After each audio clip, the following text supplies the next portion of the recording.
Yeah, I mean, well, make sure we don't get an echo.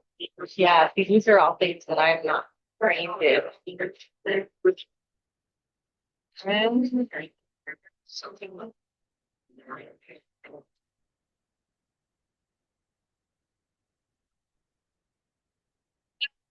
good. It's they give them more like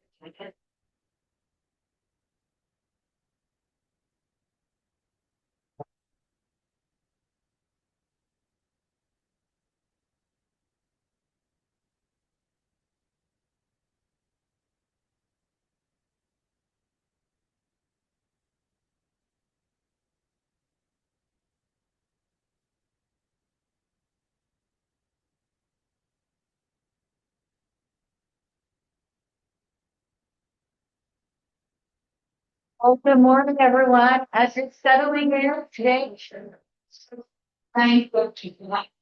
I'm so I'm looking started in just what you finished your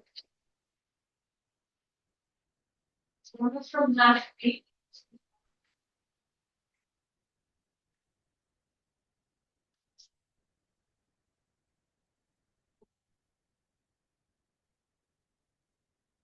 Thanks, Stephen. We are a final meeting, and I'm going to say more about in my kids.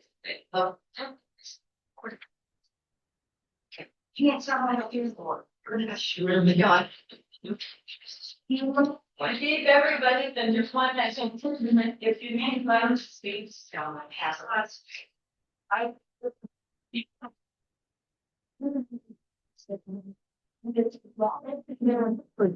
stop.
All right. Well, we're going to go ahead and get started here. Um, and see, as we get started, I wanted to just ask you briefly if you read uh, so just curious about those last 8 through 17, but also wondering if you had thought about a book or a piece of music or something like that that it had been inspired by the book of Revelation. Wondering if anybody had come up with it. Yeah. Lake Great Planet of Earth. Lake Great Planet Earth by Hal Lynch. That one. That's your stuff. So that's kind of clarity. We've got Left Behind, we've got Late Great Planet Earth, Dante's Inferno. Dante's Inferno? Yeah.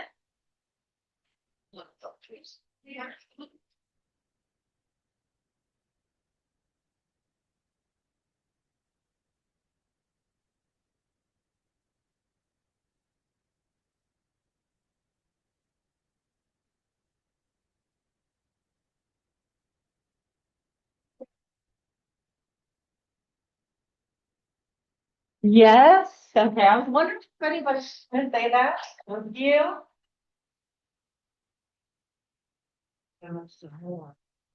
What is one of the big arias in the Messiah or movements of the Messiah that reflects Revelation? Does anybody know? We're gonna get to it today. Okay, we'll come back to it. Others, yes. Gene Peterson's, he wrote the first thunder. Okay, we're gonna get to that today too. Good.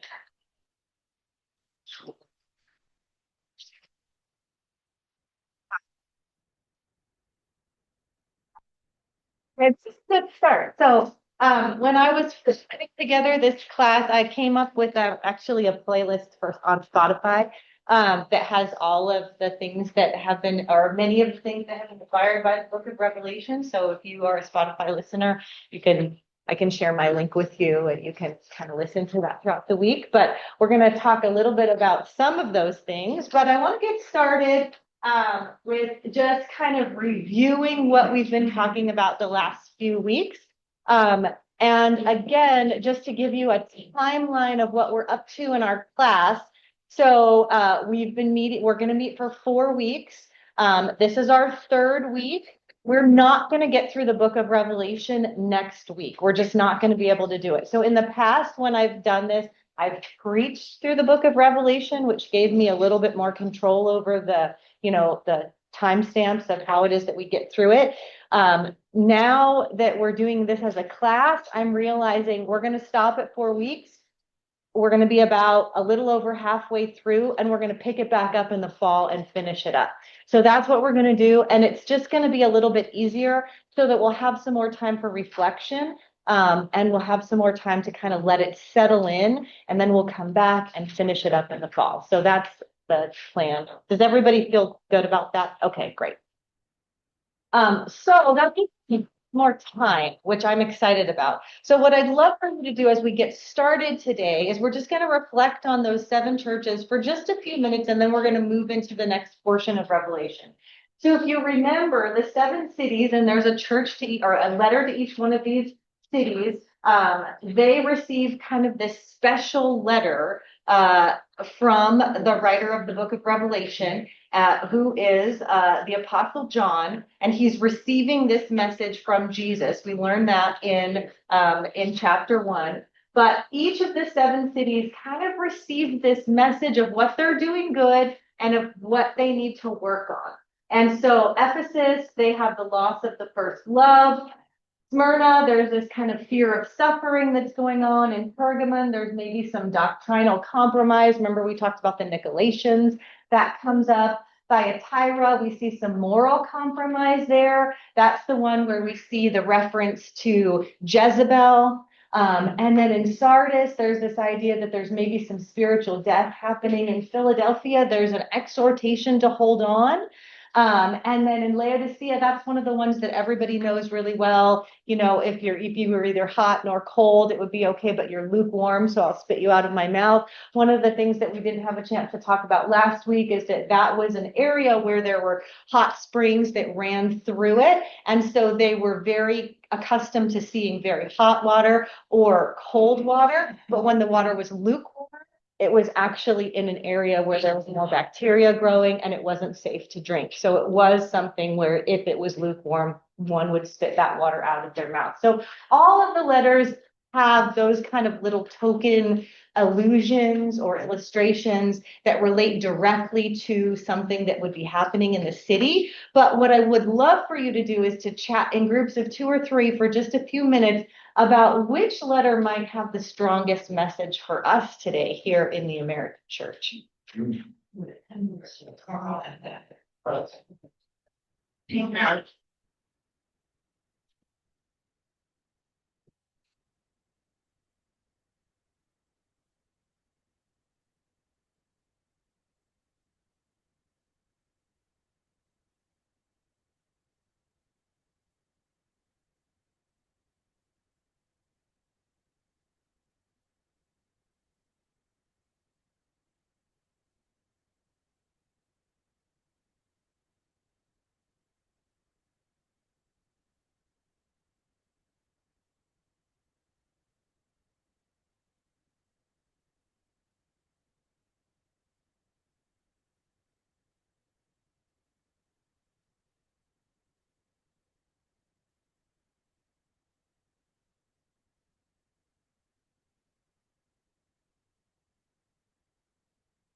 All right, let's go ahead.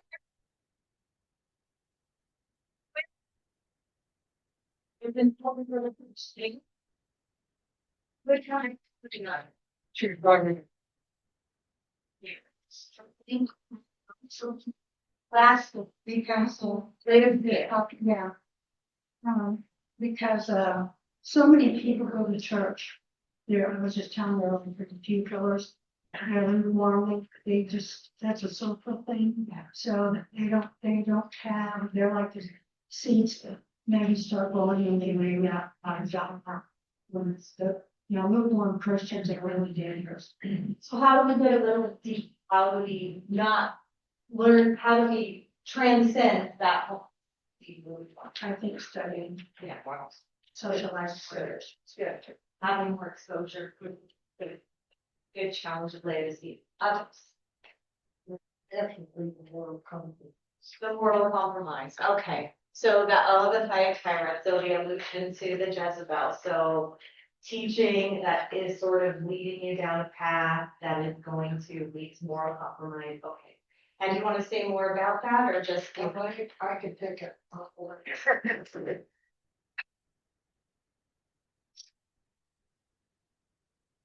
Together before marriage. Okay, okay, so that sort of thing. So practices that maybe aren't affirmed by scripture. And I'm sure there's other ways of kind of dipping into that moral life as well. Rising internet porn would be certainly one. Okay, right, within, Plays into the, good, good, good. Like morals, giving it leaders. Exactly, morals from leadership. Good, good. Other reflections or thoughts about board yeah. We talk about the other times that we are everything to be, obviously in the United States, and we are not following the Bible's commands. Okay, also so a lot of reaction happening around political events, political messages. Even, feeding the homeless, voting to respect the homeless. Right, so how can you live into this message, what it means to follow Jesus, in the middle of a world that's your. Well, I think not trying to compromise in a certain sense, because there's a lot of times where the church may, instead of looking at a whole passage or something, they'll pick certain Okay, things within that and then try to justify what they're doing by just taking little bits of scripture instead of looking at the overall encompassing message. yeah, so not being holistic in terms of this, it's just kind of cherry picking. Good. So you can see that even though these, these letters were written to churches that aren't in our current context, that they're still extremely relevant. And this is one of the reasons why we talked about in the very beginning of this class, is Revelation relevant for our Christian life today? And I think one of the things that we can clearly see through these letters is, yes, it is.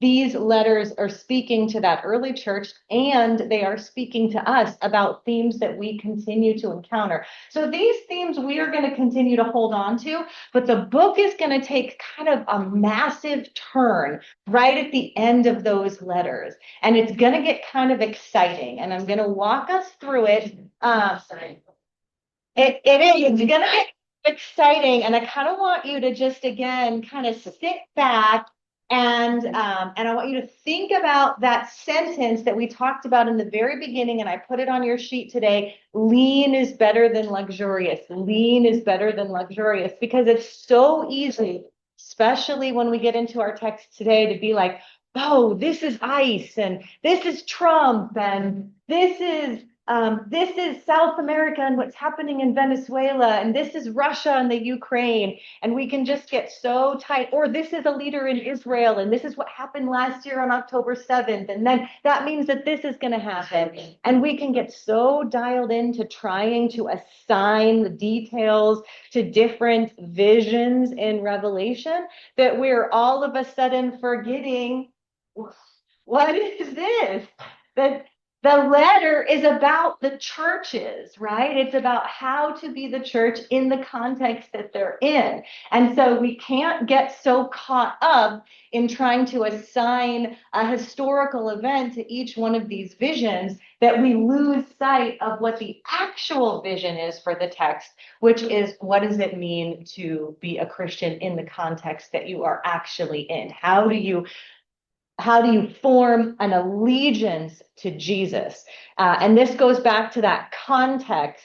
And this all ties in with chapter 4. Don't worry, we're getting there. But this all ties in with that context that we talked about in our very first meeting.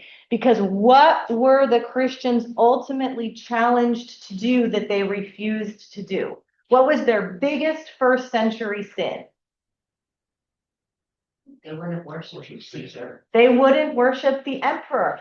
And it wasn't just that they wouldn't worship the emperor, because the emperor said, you can worship Jesus and all these other gods, that's fine. You just also have to worship the emperor. So it was like, you can still do all the things that you're doing as a Christian. There's nothing wrong with that, but you have to have an allegiance to Caesar. And the biggest sin or violation or social construct that the Christians refused to do in the first century is that they did not give Caesar that allegiance, because their belief was that Jesus is God and there is no other. And that is really, really powerful for those first Christians and for us today, because when we think about all the things that are in our life, we think about the economy, the need to, be able to get jobs and sustain our own well-being and sustain the well-being of our family. And we are forced into marketplaces that create all sorts of moral compromise that we have to figure out, how do we live with all of these different things? It's not a pretty picture out there. And this first century church was wrestling with those same things, and they had to pay a price for saying, we will not put our allegiance with Caesar, we will only put our allegiance with Jesus.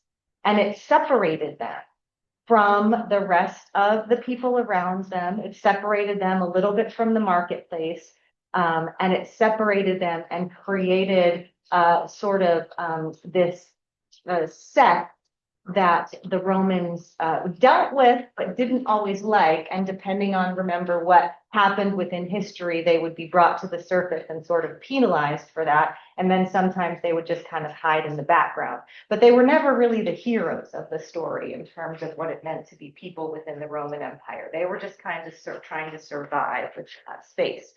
So with that as the background, I want to take us into chapter 4, because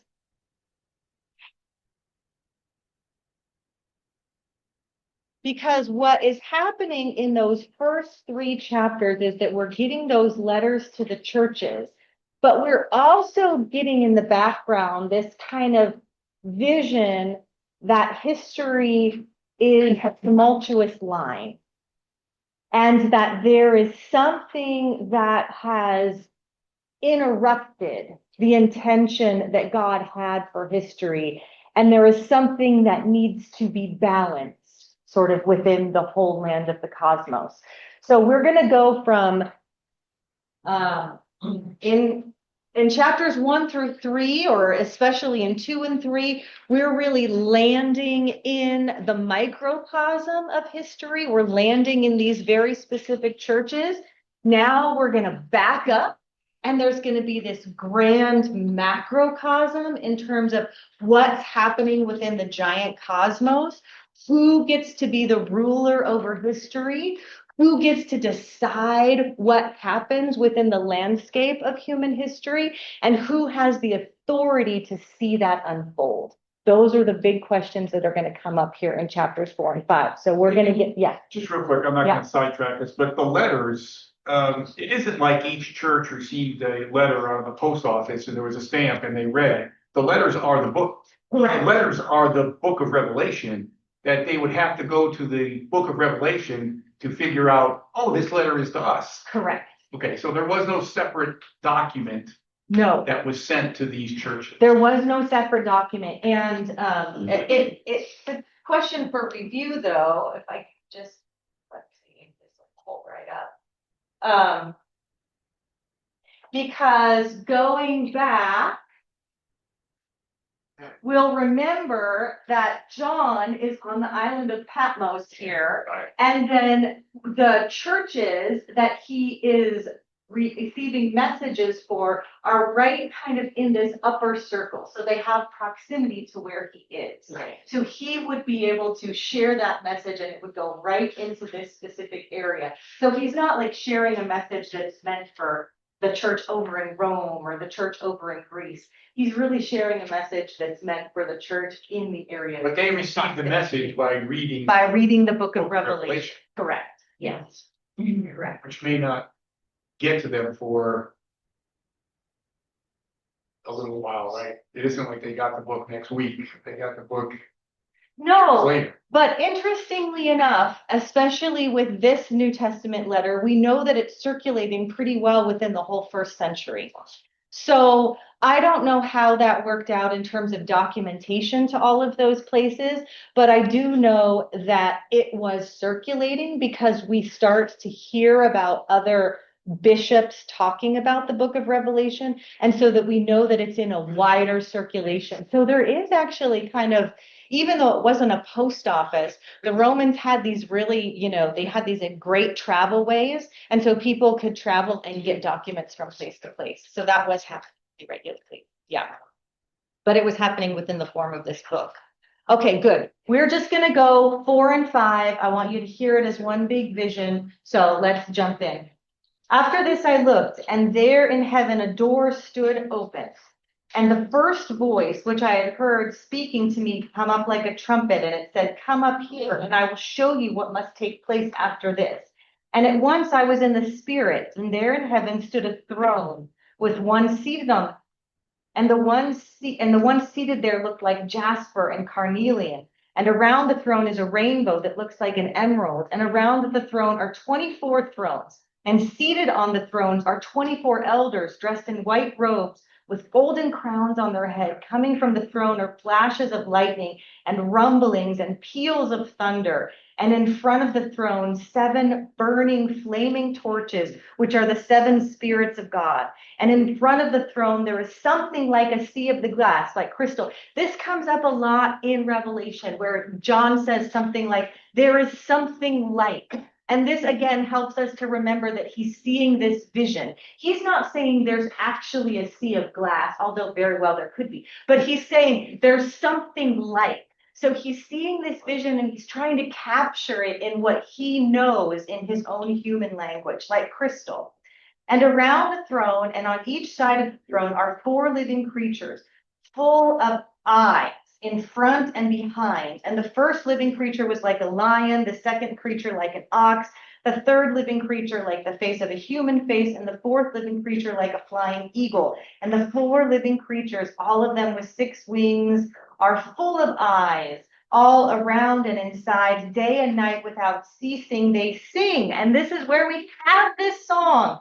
Holy, holy, holy, Lord God Almighty, who was and is to come. So this hymn comes from the book of Revelation, holy, holy, holy, number 1 in our hymnal. And wherever the living creatures give glory and honor and thanks to the one who is seated on the throne, who lives forever and ever, the 24 elders fall before the one who is seated on the throne and worship the one who lives forever and ever. They cast their crowns before the throne, singing, "You are worthy, our Lord and our God, to receive glory and honor and power." We have that in other songs too. For you created all things, and by your will they existed and they were created. So I'm going to pause there for just a second. We are caught up with John into this court of heaven where we're able to see, and is this exactly what heaven looks like? We don't know. Like John says, it is like, it looked like, it seemed like. But one thing that we do know is that it seems as if God is wrapped in light. And there's these 24 thrones. They have various interpretations. We're not going to get too far into that. 24 is a number that comes up quite a bit. It could be 24 priestly and Levitical orders. That was one of the interpretations that has been put forth. But the idea is that it's 12 along 12, right? So we're having this doubling of the number 12. And 12 is a number that keeps coming up throughout this book. We see it, and we're going to see it again in the 144,000. That's another factor of the number 12.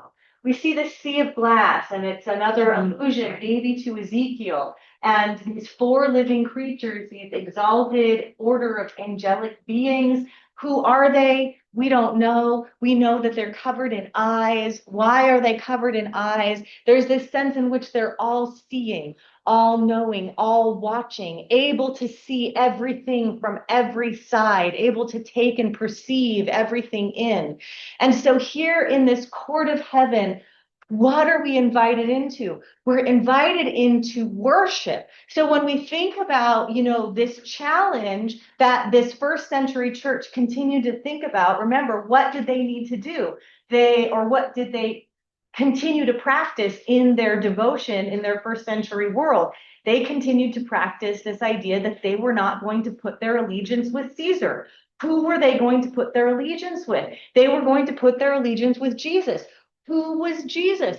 Jesus is the one who sits along the throne. What does this throne look like? It looks like this amazing sea of glass with this being that is wrapped in light. So the vision of knowing who you worship is going to be able to stabilize how you live. And so the churches get caught into this idea of who it is that we worship. And John takes them up into heaven and gives them this vision of what it is that God is as a being. And then from there, we're going to travel ahead. But that's just chapter 4. We have to get through chapter 5. So let's pick up this second there. All right. Because chapter 5 gets even better. And we're going to talk about the Messiah in just a second. So then I saw on the right hand of the one seated on the throne a scroll written on the inside and on the back, sealed with 7 seals. Now, this scroll is very important. This scroll is the unfolding of history, right? Okay, and I saw a mighty angel proclaiming with a loud voice, "Who is worthy to open the scroll and to break its seals?" It's a very important question. Who is worthy? I mean, we think about the world that we live in today. Is AI worthy to open the scrolls of history and to interpret the meaning of what it means to exist on this planet? Is the ancient rulers of Egypt, are they worthy to unroll this scroll and to be able to interpret the meaning of history? That's the question that's being asked here. Who actually has the authority to be able to roll out human history and to be able to say it has meaning, it has purpose, and here is why? And that's the question. So this question, who is worthy to open the scroll and breaks its seals? And no one on heaven or on earth or under the earth. That phrase is very important, not just for those first century people, but for us today, because it refers to everything that we cannot see, but that still exists. Everything that exists, but that is not able to be seen, every principality, every force, every energy, anything that comes under that sphere, anything that is under the earth was not able to open the scroll or to look into it. And this is very good news for those first century Christians, because what it tells them is that you are putting your allegiance in the right place. You are not putting it in the place of the person who does not have power to open the scroll. You are putting your allegiance with the person who does have the power to open the scroll. But we're not quite there yet. So verse 2. And I began to weep bitterly. So you can think about this grand cosmos that I'm trying to kind of unlock and help us get the picture of, and who has the power and the authority to actually be able to make sense of this tumultuous line of history that, if we're honest, makes no sense. We see wars, we see divorce, we see challenges, we see sickness, we see death, we see torture, we see children being tortured, we see, the list goes on. Who has the power to be able to make sense of that story? That's the question that's being asked, because these are people who were suffering in the first century. They weren't just people who were living with the degree of freedom that we are living in. It's very different. So I began to weep bitterly because no one was found to be worthy to open the scroll or to look into it. And then this always makes me emotional. One of the elders said to me, "Do not weep. See, the Lion of the tribe of Judah, the Root of David, has conquered so that he can open the scrolls and its 7 seals." And then I saw between the throne and the 4 living creatures and among the elders a lamb standing as if it had been slaughtered, having 7 horns and 7 eyes, which are the 7 spirits of God sent out into all the earth. And he went and he took the scroll from the right hand of the one who was seated on the throne. And when he had taken the scroll, the 4 living creatures and the 24 elders fell before the Lamb, each holding a harp and golden bowls full of incense, which are the prayers of the saints. And they sang a new song. "You are worthy to take the scroll and to open its seals, for you were slaughtered, and by your blood you ransomed for God saints from every tribe and language and people and nation. And you have made them to be a kingdom and priests serving our God, and they will reign on the earth." And then I looked, and I heard the voice of many angels surrounding the throne and living creatures and elders, and they numbered myriads upon myriads, thousands, singing with a full voice. And here is the text from the Messiah.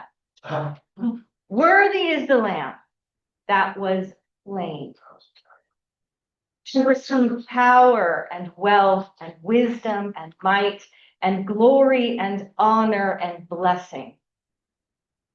And then I heard every creature in heaven and on earth, under the earth, and in the sea, and all that is in them, singing to the one that is seated on the throne and to the Lamb be blessing and honor and glory and might forever and ever. And the 4 living creatures said, "Amen." And the elders fell down and worshiped.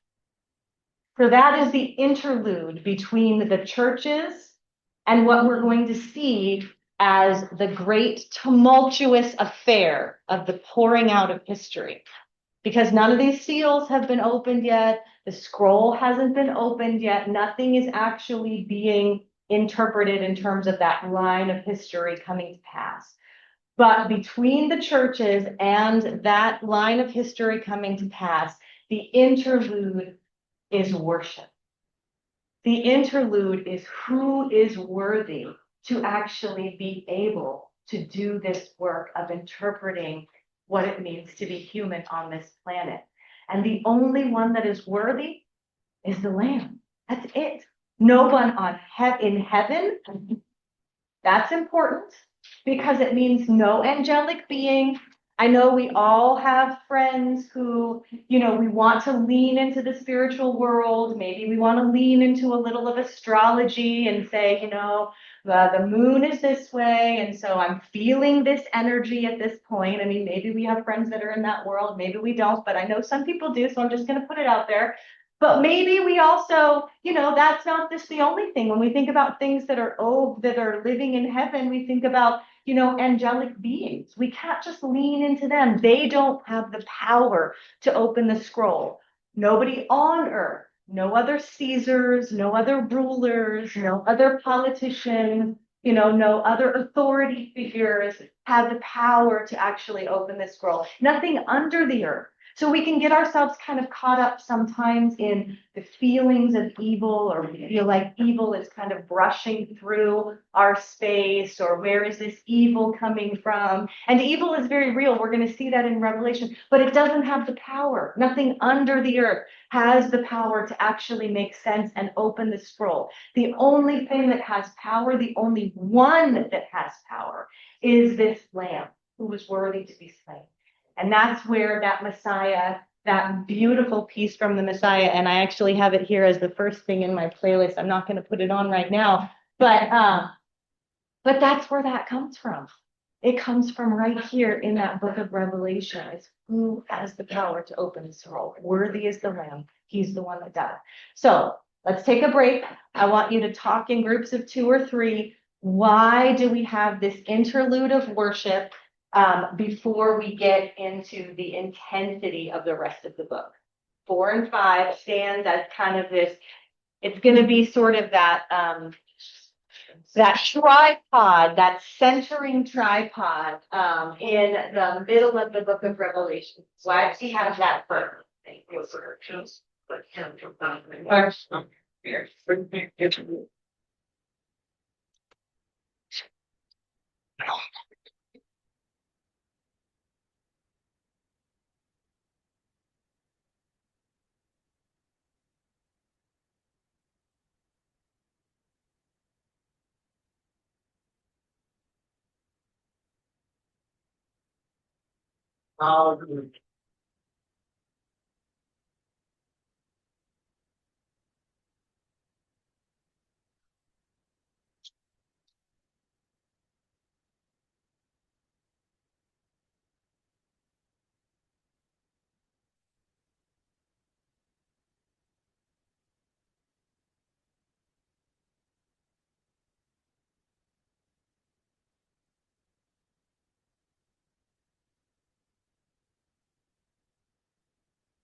All right, let's shout out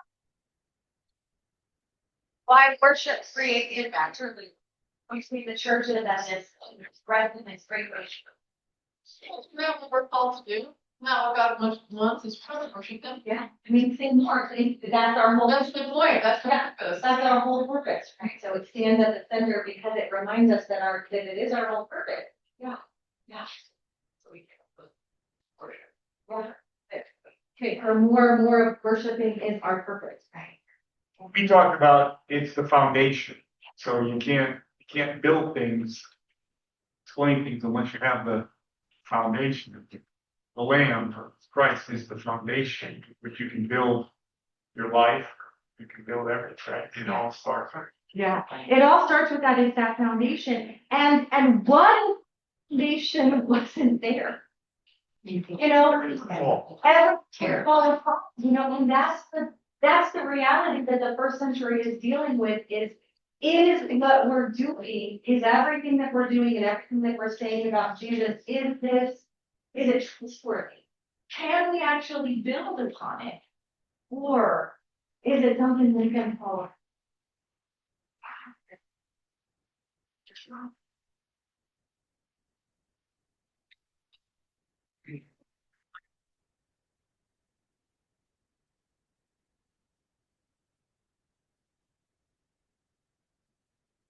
That hush, that history in you, yeah.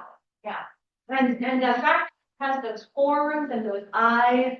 Horns are like a sign of power, so 7 again as that sign of completeness. So we have complete power in the horn, and then eyes are that sign of seeing everything, but 7 eyes. So all seeing, all powerful. That's the Lamb that comes and sits right upon the throne.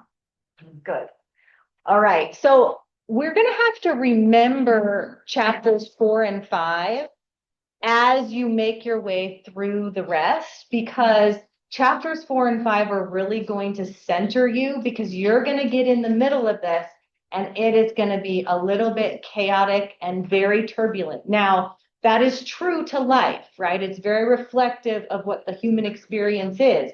You can put real life up against the story of Revelation, and Revelation holds up because it is very honest about what life is.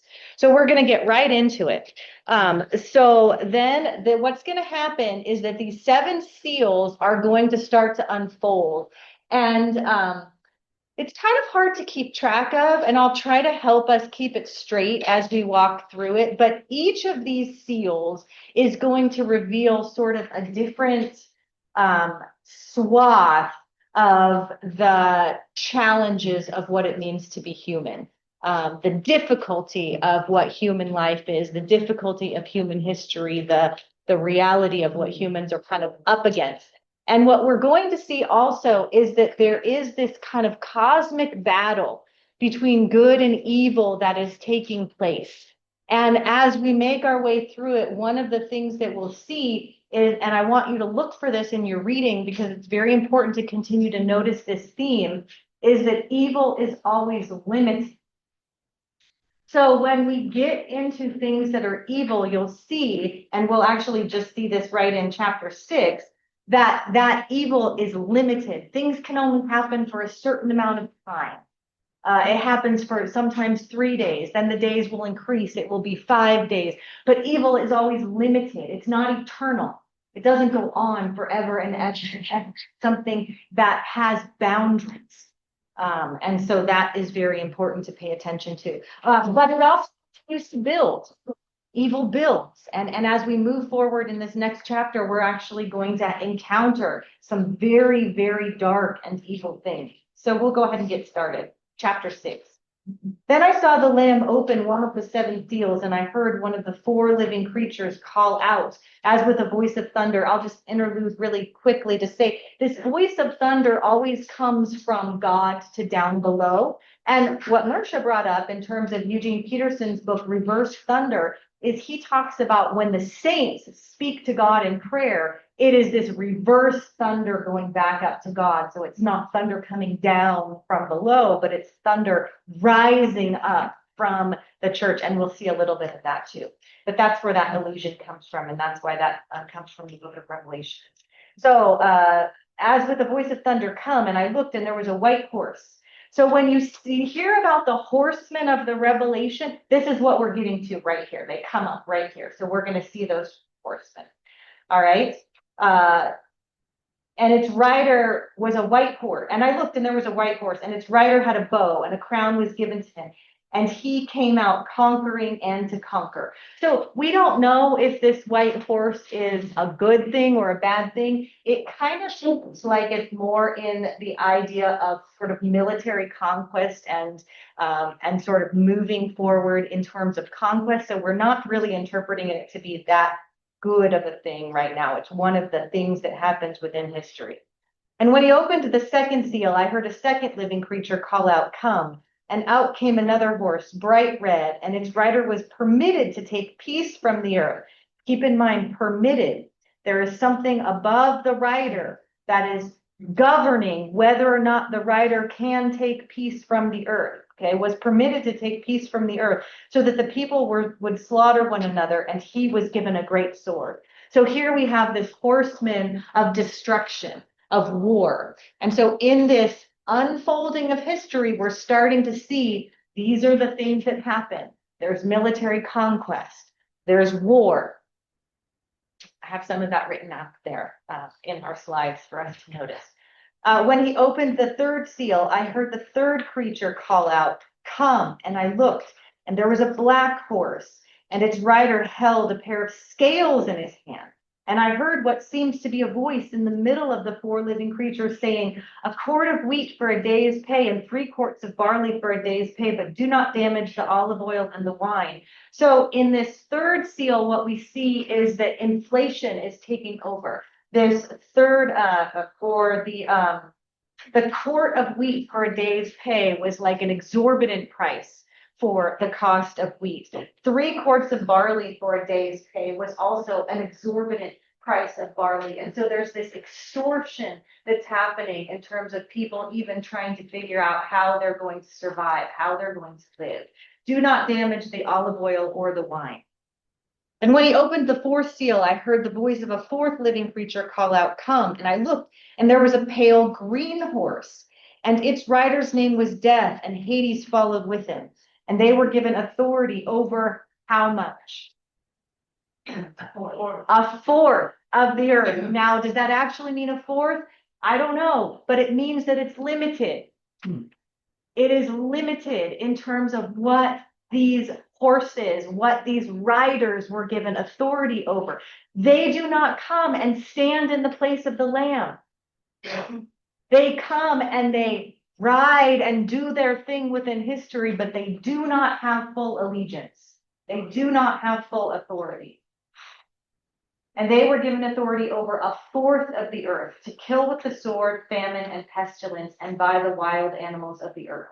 And when he opened the fifth seal, I saw under the altar the souls of those who had been slaughtered for the word of God and for the testimony that they had given. Now, here's an allusion to the martyrs. These were very important people within the early life of the church, and they cried out with a loud voice, "Sovereign Lord, holy and true, how long will it be before you judge and avenge our blood on the inhabitants of the earth?" And they were given a white robe and told to rest a little longer.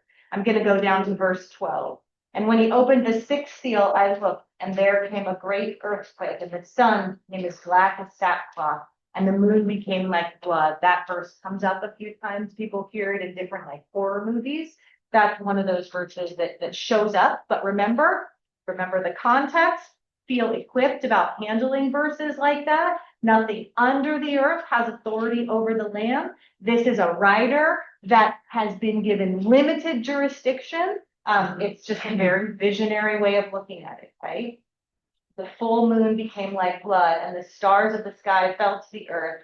And as the fig tree drops its winter fruit when shaken by gale, the sky vanished like a scroll, rolling itself up. Every mountain and island was removed from its place. Then the kings of the earth and the magnates and the generals and the rich and the powerful and everyone, slave and free, hid in caves and among the rocks of the mountains, calling to the mountains and the rocks, "Fall on us and hide us from the face of the one who is seated on the throne and from the wrath of the Lamb, for the great day of their wrath has come." And is able to stand. Okay, we're gonna pause there for just a second. Why this idea of wrath? How do you make sense of history without some degree of justice? How do you make sense of history without some degree of anger?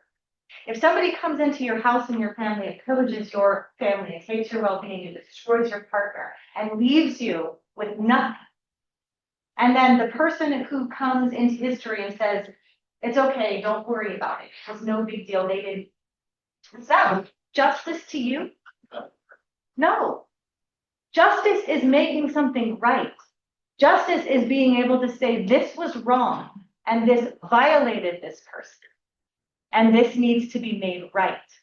So the Bible without the wrath of God is really softening the degree of suffering that people experience. Now, where we get things wrong about the wrath of God is that we think that wrath of God is directed towards us, or that wrath of God is directed towards those who are not believing. And there's some degree of disturbance within life. Sometimes we feel like that person, okay? So I don't want to minimize it. But scripturally speaking, the wrath of God is directed towards the Lamb. He is the one who has the ability to stand and to withhold the wrath of God. And that is what gives him the power to stand on that throne. So this whole idea of the wrath of God, and I bring it up because it comes up in a lot of music, this whole idea of Dies Irae.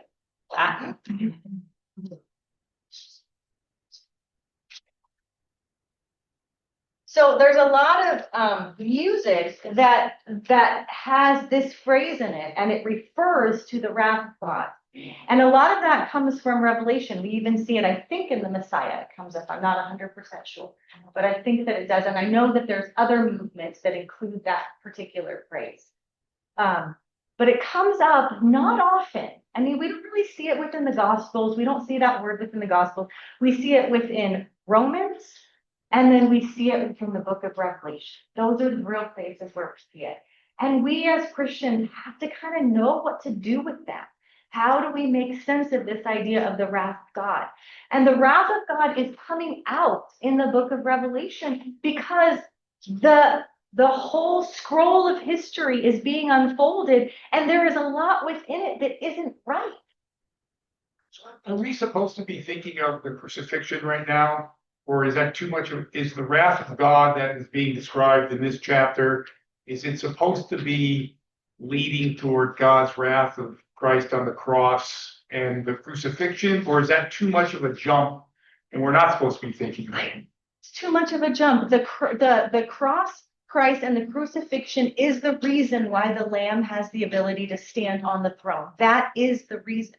And so when we see these phrases about the wrath of God here in scripture, we need to not be afraid of those and to kind of lean into them a little bit more and to say, what is going on? In here, what we see is that these rulers are afraid of the wrath of God because it's being poured out. Now, that is not a literal, description of what is happening, but what it means is that there is something that is happening and it's being poured out in history that is so challenging, so difficult, so hard that nobody has the ability to stand under it. It feels unbearable. And the only one who can stand there is the Lamb. Yes. I hear in that last part Yes. you're reading that a lot of Yeah. shame, there's shame, Yes. judgment in that all those leaders are, there's a lot of shame and Yeah. Yeah. And I think this is where we need to be really careful to not overlay this on a particular person. This is not an American president. This is not the leaders of Rome, right? This is the idea that those offices often are in places that do things that create that shame and that violence and that sort of occurring within human history, right? So it's not about a particular person, it's about the fact that those things happen and that they're attached to magistrates and rulers and that sort of thing. And there is shame and violence that is attached to that. That can be redeemed by the Lamb.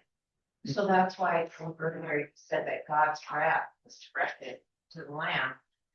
Just because Jesus is the only one who can take that wrath Yes. and atone for it. Yes. Yes, and that's why that is why in verse or in chapters 4 and 5, he is the only one who is worthy to be worshipped. Because anybody who can stand in that place and receive that wrath, that is the person worship. But that is nobody but the person of Jesus, right? Okay, we're gonna pause, we're at time here. We're gonna come back next week. And that's gonna be our final one for this winter season. And then we'll revisit in either September or October. I'll chat with Marlon and we'll come. Okay.